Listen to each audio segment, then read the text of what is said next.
Hi, and welcome to episode number 2 of the Athlete You Are series. Today I'm at EddiO's Poorhouse and Kitchen in Milton and with an amazing friend, Abel Meza. He's a father, a friend, and an athlete, and a man who's not afraid to take an adventure. So today we're here to listen to Abel's Ironman journey, and we're so excited to hear about it. So, first question. And I'm dying to ask this question. What made you decide to take on such an extreme, bold race?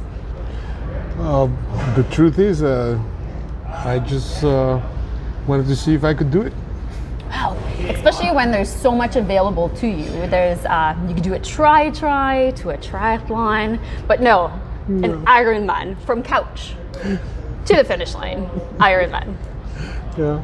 And just because you wanted to see if you can do it. Yeah. That's amazing. That's amazing. And just to level set, can you explain to the audience what an Ironman is and its distances?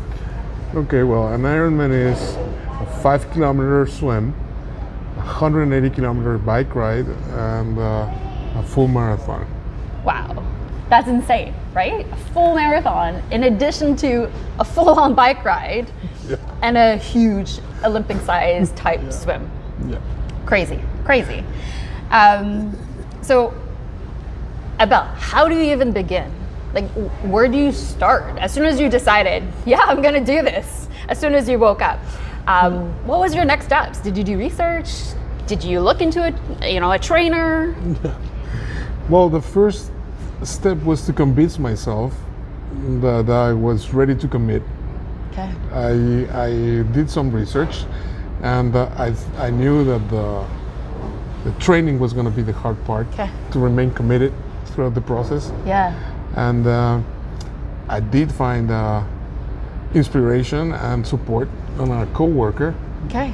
That became my trainer. Yeah. Afterwards, because he has done an Ironman before. Huh. And how did you decide on your location? The location I just decided because that was the one available. Okay. I wanted to do Kona, but you have to qualify for that one. Okay. Or you enter a raffle. I submitted my name, but I didn't get selected to participate on that one. So it was just because it was closer and because it was available. That was the only reason I chose that one. Cozumel. Yeah. Perfect. Okay, so how about a little bit about your story? So you told us about how it all begins, but how about after 6 months into the race, how do you feel? Tired. I bet. Tired, right? Because the commitment is huge. Yeah. Waking up early in the morning to go for a swim, and then working a full day. And then getting out of work and going for another workout, it was brutal. And then the social part of it also suffers, right? Yeah. Because you have social commitments and whatnot, and your family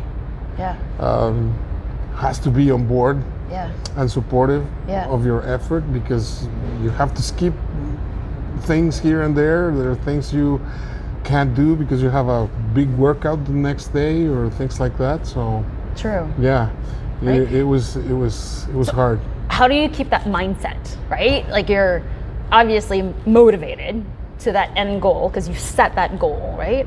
Yeah. But was it family and friends as well that helped you through? No, actually, it becomes more a thing of fighting with yourself. Because actually, a lot of people stop supporting you very quickly. That's a thing that a lot of people know or don't talk about. Yes. But I don't know. I had comments of people coming to me like saying, "Are you sure you're gonna do this?" Because I have friends who had tried and couldn't finish because whatever reason, and they do look like Ironman, and I didn't look like an Ironman. Right? Right. So I guess And it kind of makes sense where you do get that full-on support at the very beginning, right? Because it's something new, it's something fresh, and people want to keep you inspired and motivated, right? And you're training day in, But day I guess out. there's two ways of doing it, I think. Yeah. Which is, one, you can tell everybody that you're doing it, Yeah. and then it becomes, managing people telling you at a party, oh, are you sure you should be eating that? Right. Or are you gonna have another glass of wine or another beer? Are you sure? Which I guess could help too. Yeah, I can. But if you don't want that pressure, then don't tell anybody, and then just do your thing. At the end of the day, it's a race against yourself. Really. It is, yeah. And you chose to tell. I chose to get all possible motivation, and support, and that added pressure. Yes. That's right? Yeah. So not only self-pressure, but now you've got the pressure of your family and friends. And Exactly. that's crazy. Okay, talk to me about race day. Race day was terrifying and awesome at the same time. The terror became excitement. Yeah. Got in the water, and my goggles failed almost immediately. I started taking water, so as I was trying to look for, the buoys and which way I should be swimming, I hurt my neck, so I couldn't. I thought within 10 minutes, I thought I was not going to be able to make it. Okay. I was ready to ask for help to get me out of the water because it was pointless. Yeah. And I started panicking. Okay. But then this lady went by me. Yeah. And I decided to follow her. I was like, if she finishes, I will finish. Okay. If she doesn't finish, I won't. And that was that. Luckily for me, she did finish. So it was awesome. I get out of the water, got on the bike, and I thought it was going to be better. Yeah. But no, it became like a constant struggle because I couldn't lift my head up. Yeah. So I started stopping at every aid station. Okay. Massages, ice. I tried absolutely everything. With water bottles under my neck so that I could see where I was going. Yeah. So by the time one of the officials told me that I was the last one on the race, I decided I was just going to go for it and put my head down and spend the 180 kilometers looking at the lines on the on the road because I couldn't lift my head up. I was sure I was not going to be able to make it on time, but I did.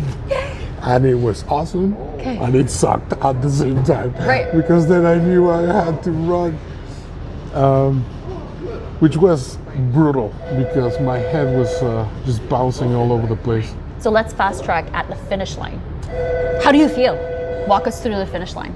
The finish line was super emotional because the people thought I was going to be the last one to make it across the line on time. Yeah.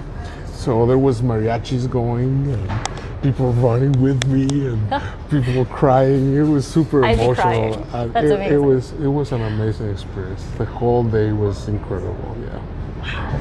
So if you had to give, an everyday athlete who decides to do that from couch to Ironman, or just any athlete, what would be that one tip you'd give just to continue to be inspired or motivated? Yeah, I was just go for it.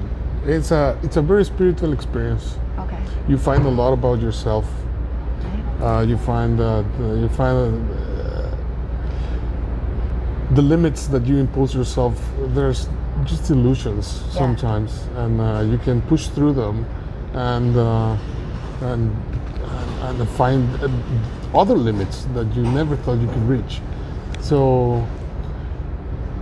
It's stay committed and just go for it. Don't be afraid. Don't be afraid to try something new, right? Don't be afraid. Just freaking do it. Because you were able to do it from a moment. And if I can do it, anybody can do it. I can do it. Anybody can do it. That's amazing. Well, thank you, Abel, for your time today. I also want to say thank you to EddiO's Poorhouse and Kitchen for allowing us to make this video here today. Please follow me, like me. Episode number 2 will drop this weekend, and I'm hoping to start my episode number 3, and it'll be something a little bit different. We'll get into the deeper perspective of Abel's trainer. So more to come. Thanks. Thank you.